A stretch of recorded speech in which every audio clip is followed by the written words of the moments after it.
සාමාන්‍යයෙන් අපේ දැන් මේ normal කකුලක තියෙන්න ඕන විදිහ තමයි මේ තියෙන්නේ.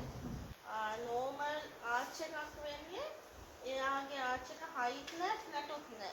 හිතන්නකෝ අපි side එකෙන් අරන් යන්න පුළුවන් කියලා එතකොට කඩලටයක් දාන්න පුළුවන් size කියන්නකෝ. එතකොට කඩලටයක් දාන්න පුළුවන් size එක ඇවිල්ලා ඒක normal arch එක. හැබැයි යම් කෙනෙක් වෙන්න පුළුවන් flat foot සහ hollow foot. ඒ කියන්නේ flat and arch එකක් කියන්නේ. උදාහරණයකට flat foot එකක් ගමු.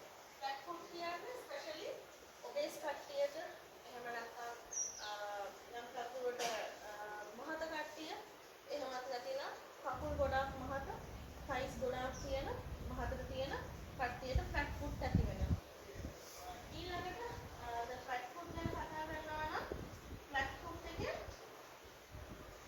මේ line එක ගත්තොත් අපි ankle එක පැත්තෙන් පිටිපස්සෙන් ගත්තොත් ඒක පිටට යන්නේ.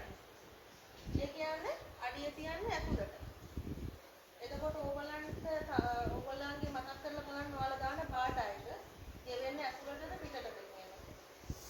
ඔයාලා දාන බාට එක ගෙවෙන්නේ ඇතුළු පැත්තට නම් ඔයා flat foot කෙනෙක්. හැම වෙලේම සපත්තුව එක්සර්සයිස් කරන ස්පෝර්ට්ස් ෂූ එක ඒවා ගෙවෙන්නේ අඩිය ඇතුළට නම් ඒ කියන්නේ අනිවාර්යෙන් flat foot. එතකොට flat foot කෙනාගේ බර දෙන්නේ මේ පැත්ත ඇතුළට මෙහෙම. ඒ කියන්නේ මොහොතට ඇඟිල්ල පැත්තට කරනවා බර වැඩි. ඒක නෑ කියන්නේ. එතකොට ඒකේ තියෙන ප්‍රශ්නේ තමයි flat foot කියන කෙනාට අනිවාර්යෙන් ආතරයිටිස් හැදෙනවා. flat foot කියන කෙනාට අනිවාර්යෙන් sciatica හැදෙනවා. එතකොට යම් කෙනෙක්ට දැම්ම තියෙන හොඳේ අමාරුවක් තියෙනවා නම් මුකුලේ අමාරුවක් ඒකවත් නැත්නම් අතහිරි වැටීමක් ඒක නම් අනිවාර්යෙන් එයාගේ හෙල්ත් කන්ඩිෂන් එක ගැන බලන්න ඕනේ. එක්කෝ එයා එක්සර්සයිසස් කරන්න ඕනේ. මේ කියන්නේ එක්ස්පීරියන්ස් ගුරුවරයෙක් යටතේ නැත්නම් ඒ කියන්නේ අනිවාර්යෙන් යෝග වගේ දේවල් කරන්න ඕනේ ඒ සම්බන්ධ නොලෙජ් එකක් තියෙන කෙනෙක් යටතේ. එතකොට අනිවාර්යෙන් flat foot තියෙන කෙනාගේ කකුල් ඉදිමෙන්න ගන්නවා කකුල් වේදනාව වැඩි. එතකොට කකුලේ ඉදිමුමත් එක්ක එක ටික එනවා දන හිසට. දන හිසට ආපුවාම වෙන්නේ flat foot කෙනාගේ දනිස් පොල් කට්ටකින් කියන්නේ අපි ඒක ඇතුළට යනවා. පුෂ් වෙනවා ඇතුළට. එතකොට ඒ කෙනා අනිවාර්යෙන් අපි දෙන්න ඕනේ මේ එක මයික්‍රෝ බෙන්ඩ් කරලා. يعني තව චුට්ටක් මේක ඉස්සරහට කරලා.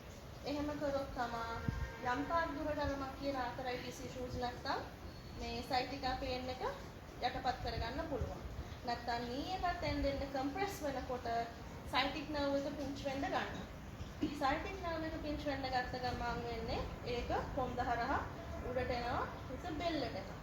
ඊට පස්සේ ඔයගොල්ලෝ මැෂින් එකේ වැඩ කරනවා නම් ලැප්ටොප් එකේ වැඩ කරනවා නම් ඔටෝමැටිකලි හන්ච් එකක් එනවා නෙක් එකේ. එතකොට මෙතන හම්ප් එකක් ඇති වෙනවා.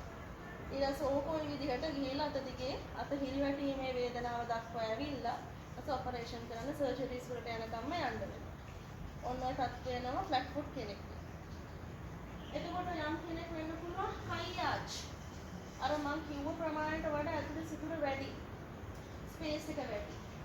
හයි ආච් කෙනාගේ බලන්න අනිවාර්යෙන් සපත්තු ගෙවෙන්නේ පිටට. පිටිපස්සෙන් පටන් අරන් බාට එකේ පිටට ගෙවෙනවා. පොඩි ඇඟිල්ල පැත්තට කියන්නේ අපි කකුල. එතකොට ඒ කෙනාගේ පිටිපස්සෙන් ගත්තොත් අලයින්මන්ට් එකේ වෙද්දී ඒක බෙන්ඩ් වෙන්නේ අතුල් පැත්තට. මේ ලයින් එක බලන්න. අතුලට කර්වේචර් වෙනවා. කර්වේචර් වෙනවා මේ විදිහට. එතකොට කර්ව් වෙන්න මොකද්ද?